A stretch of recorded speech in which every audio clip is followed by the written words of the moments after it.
Super, il y a des sportifs de haut niveau qui investissent dans les cryptos ou le vin. Rudy Gobert, basketteur français de NBA, une star, double vice-champion olympique avec les Bleus, a investi chez vous dans les meubles Gauthier.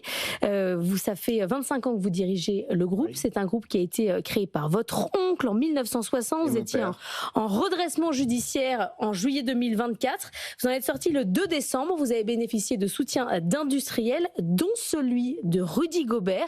On l'écoute parce qu'il nous a laissé une vidéo pour nous expliquer pourquoi il avait investi. On écoute.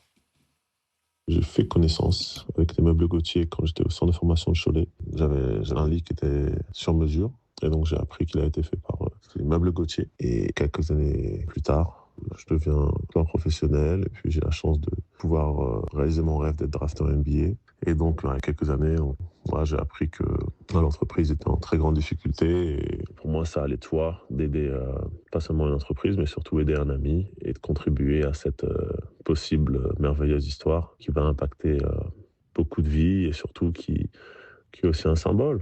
Dans une période où c'est très très dur, tout ce que je peux espérer, c'est que ça va aussi inspirer notre pays, notre gouvernement à aussi soutenir nos entrepreneurs. Il raconte, Rudy Gobert aussi, qu'il avait Gauthier écrit sur son maillot, ouais. Et que du coup il considère que c'est un peu vous rendre votre investissement de quand il était jeune.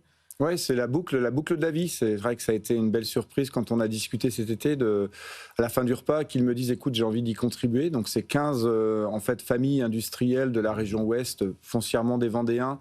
Et donc, il y a les Liébeaux, par exemple. Voilà, Liébeaux, Briand, ces grands groupes qui nous ont rejoints pour un prêt. C'est pas un cadeau de Noël, il faudra le rembourser. Mais c'est vrai que ça nous donne cette vision des années qui viennent. Et Rudy, en fait, il était à Cholet Basket et nous étions sponsors. Bah ouais. Et nous étions sponsors de Cholet Basket, mais aussi de Rudy. Et on s'est vus tous les ans. Je le connais depuis l'âge de 18 ans.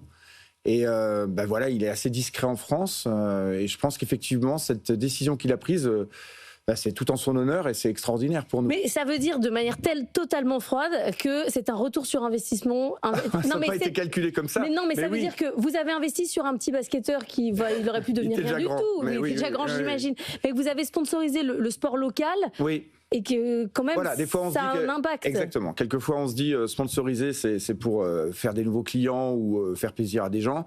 Mais nous, ça a été cette vocation-là de donner de la visibilité. On l'a poussé, on l'a accompagné, on a discuté beaucoup avec lui sur sa vie et sur l'évolution. Et réciproquement, et ce que je retiendrai de Rudy, c'est qu'il a toujours eu une croyance sur l'avenir, sur le fait de devenir bon en NBA. Et puis, il a de la niaque. Donc c'est vrai que pour moi, je trouve ça génial qu'il ait autant de niaque. Et c'est important pour moi, en tant que dirigeant, d'avoir cette dynamique à mes côtés. Je trouve ça bien. Bon, alors maintenant, il faut redresser la boîte. C'est-à-dire que, vous me l'avez dit, c'est un prêt, il faut rendre l'argent. Le marché du meuble est compliqué. Oui, ça va un petit peu mieux, là. Alors, comment vous voyez la prochaine année, là ? Moi, je pense que ça va être une année de transition. D'ailleurs, on voit les dernières statistiques. L'immobilier repart un peu. La partie un peu plus cuisine est en train de repartir depuis plus de 3-4 mois. Alors, c'est vrai qu'il y a beaucoup de communication sur la cuisine, mais ça veut bien dire que les gens commencent à aller vers des investissements et nous, le meuble, on arrivera après. Donc je pense que ça va être une année de transition avant une reconquête, mais je pense que 2026, et c'est comme ça que moi, d'un point de vue plan, on l'a prévu. Vous voyez